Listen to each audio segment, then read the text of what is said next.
What's up, all my kaiju friends and fans? This is Phil again from my collection room in Greater Cincinnati. In this video, I wanted to take a look at, or talk about actually, and take a look at, talk about the original G Godzilla 1954, and we'll look at my collectibles from that I have from that version of Godzilla. It's an awesome movie. Started it all. We have nothing without this. We don't have the 36, 7, 8. I don't even remember to count. I've lost count how many Godzilla movies there are now, but it's approaching 40. We wouldn't have none of it without this guy, the original Godzilla. We wouldn't have my favorite era and favorite Godzillas of all time, the 1970s superhero Godzillas. I wouldn't have that if not for this. Now, I've kind of tried to read up on the backstory of what happened with it and all that. The producer had went to Indonesia, I want to say, about a movie, and he was on his way back, and he was looking at the ocean on his way back from there to Japan, looking at the ocean out of his window, and had an idea in his head about what if a creature rose from the depths of the ocean because of nuclear aftermath and wreaked havoc on the world. I think that's the baseline of where they came up with the idea for Godzilla, or Gojira in Japan, of course. That's how it started, and it grew from there. Of course, Ishiro Honda, I believe, is the director of a lot of the Showa movies, and Surabaya is the special effects guru, in my opinion. Did a very good job with implementing all the effects that made Godzilla look so gigantic as he was. He did a really, really fantastic job, in my opinion. But they the movie came out November 3rd, 1954, and I think they started working on it in the summer of 54.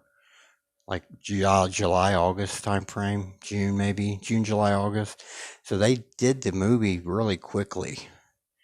They produced it, filmed it, produced it, edited it, all that, and it was out for November 3rd, 1954. Of course, everybody knows the late, great Haru Nakajima is inside the suit, playing the role of the King of the Monsters, Godzilla. Of course, I think they even wanted to go down the avenue of stop motion because they had inspiration from the original 1933 King Kong. They loved that movie and wanted to try to do it like that. Then they found out how painstaking and time consuming it is to do stop motion, so they decided to go with what is known affectionately to all of us Godzilla fans now as suitmation, a man in a suit. And that's what they chose to do and Haru Nakajima was the portrayal role. That original suit was really cumbersome for him. From what I gather, it was really heavy, really, really big and heavy. Almost approaching 300 pounds, the suit in total, if I'm not mistaken. And he could only do moments at a time, like 3 minutes at a time, and he would be totally worn out and exhausted. I did have the pleasure to meet him a year before he died in Indianapolis, and he was a pretty small guy, so he had to be rather strong then to be able to endure what he did in that suit. Of course, there are pictures of him with just the bottom half on, with the feet and the suspenders. I think they've even made some figures, soft vinyl figures of that. I don't have those, but I do recall that that famous image, if you search, of him with the legs and the up to the waist on, with the suspenders holding it up. It's a pretty classic picture, but they managed to get through it. He was a warrior, I think, to get through all that, because they said that he would be wringing in sweat and the suit would be filled with sweat after his short times in it. It had to be really grueling work. Plus, if you think about it, it was during the summertime, so That probably didn't help with. I'm sure it was very hot in the building, in the buildings where they had all the set up for the cityscapes and stuff that Surabaya set up for these special effects. So it couldn't be fun. Then they had the puppet head Godzilla for the movie, which like when you first see him when he's on Odo Island when he comes up over the top of the mountain. That is the puppet suit, the puppet that they made. I would kind of wish X Plus would do a 30 centimeter puppet version with the puppet head and just rough looking like it was, but it's still classic. If you watch it, and he's over the mountain and you open his mouth, you can tell it's definitely a puppet, but nonetheless, it's still pretty cool. And the puppet's in the movie several times, the wide shots of in Tokyo and when he's going across the city, I think that's the puppet. So, and it's pretty cool though that they had a puppet in there. I thought it was neat. But hats off to Nakajima and Honda and Surabaya for really doing masterful work with that film. The Japanese version, 1954, is very somber, very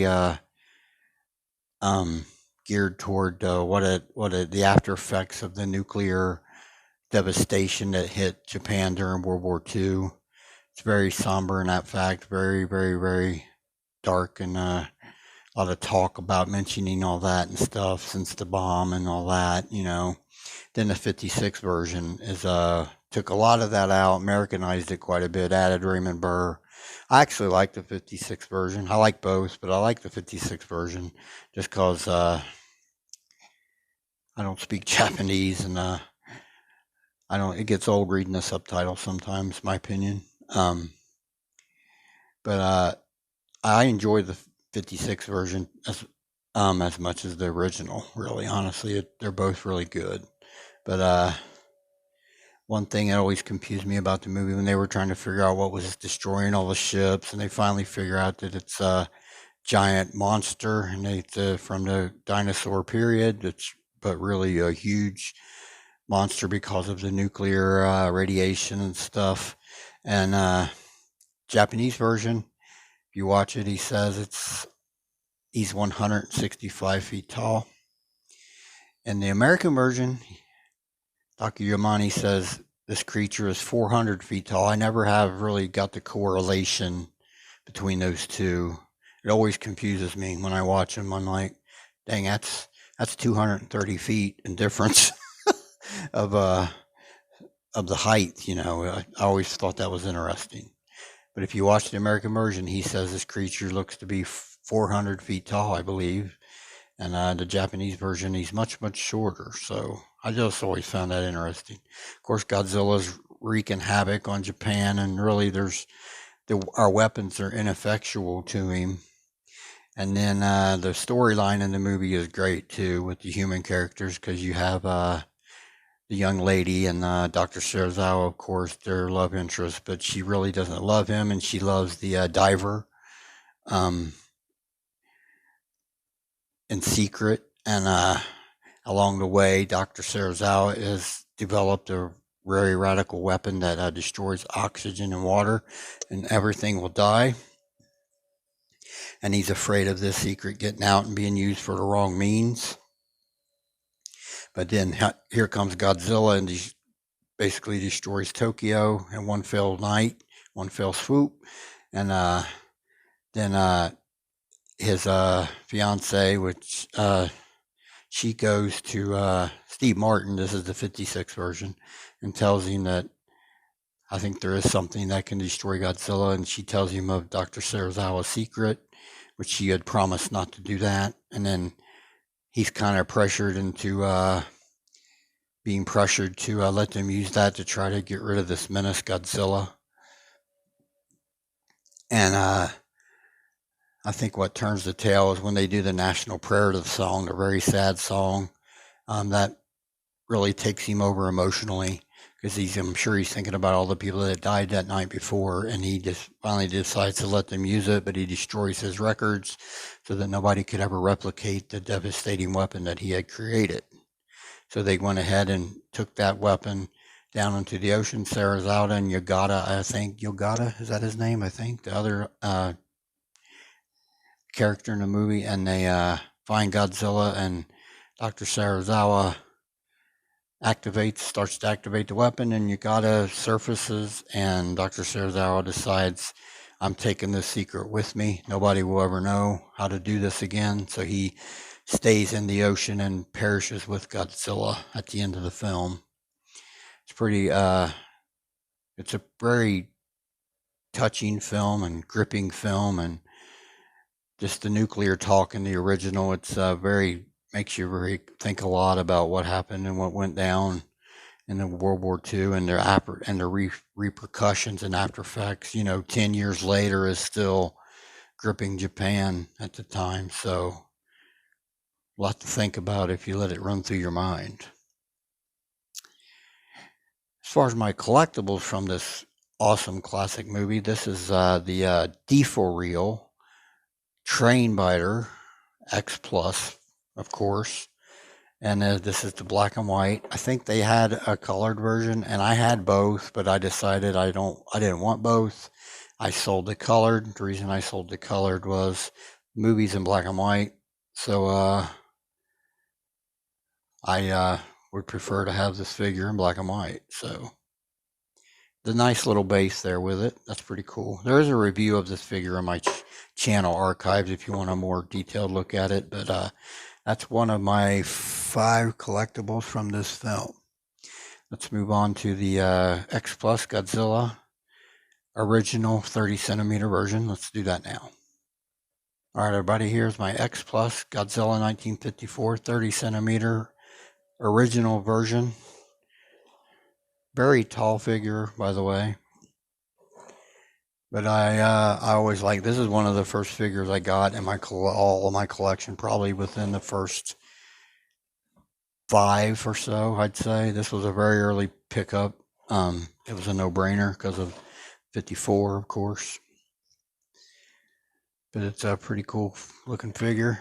I think it's a good capture of this Godzilla. I think all of these hold characteristics of what happened and what the look of the suit was in the film, in my opinion.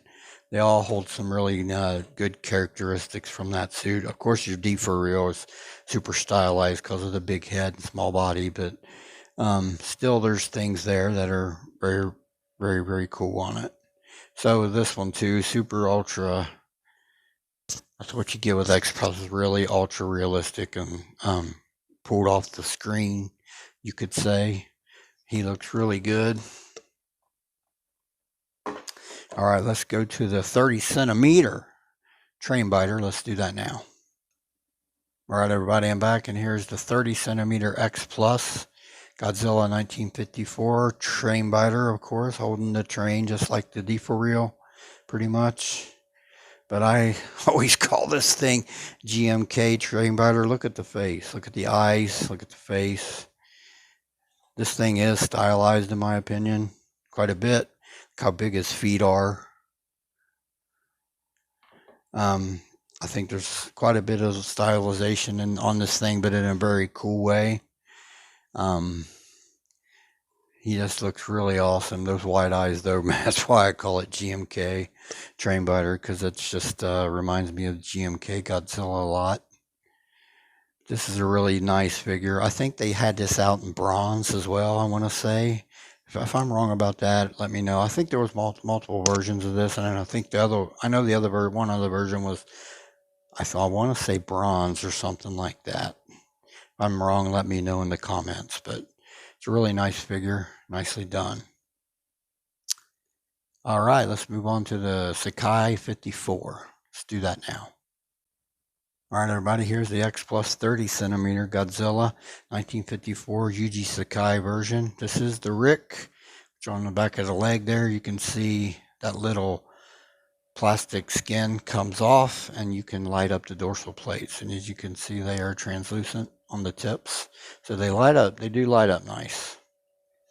This is probably a lot of people's most favorite look of the Godzilla 54 that's out from X Plus in particular. I would probably tend to agree. I like them all though, honestly. But like it's small in comparison to the original 30 centimeter. You can see he towers over him, just so much bigger in every way in comparison to the Sakai.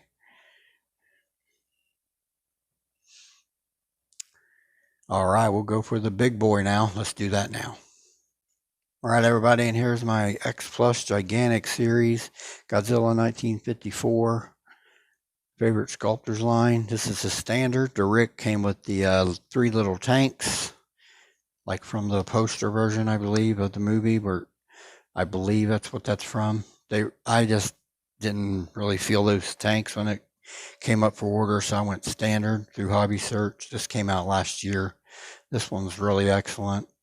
I'm a big Gigantic fan, so this is probably my favorite just because it's a Gigantic, basically, pretty much. There's nothing wrong with any versions of the 54 from X Plus. I think they're all excellent, but this is probably my favorite just because I'm a huge Gigantic figure guy.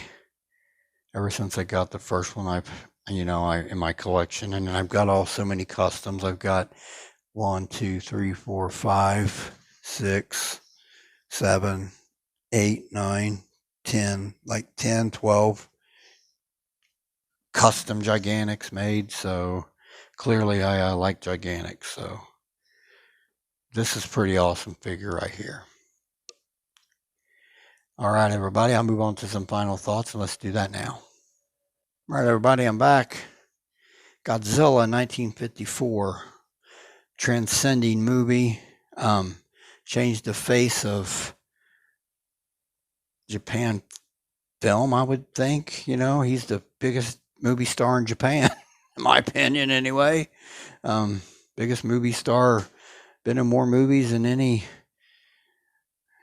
just about anyone. It's crazy, but great movie. We have none. We don't have Godzilla vs. Kong 1962. We don't have Godzilla vs. Kong last year. We don't have none of it without this guy. This is the ultimate respect.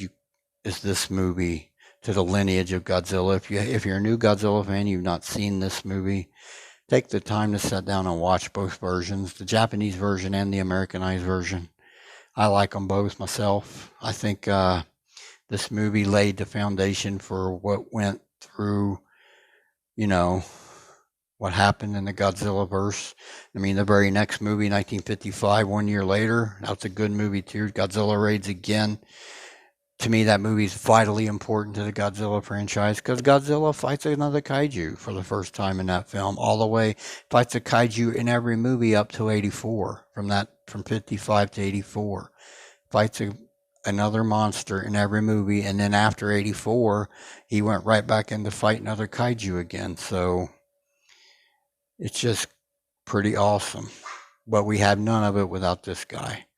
All hail the king of the monsters, the original king. All hail. God bless Haru Nakajima in heaven for the portrayal of Godzilla through 1972. Very, very awesome. All right, everybody, I'll close out my video. I want to thank everybody that tunes into my channel here. Comment below if you like the video. This is Phil, the Kaiju King, from my collection room in Greater Cincinnati, and you all have a very blessed day.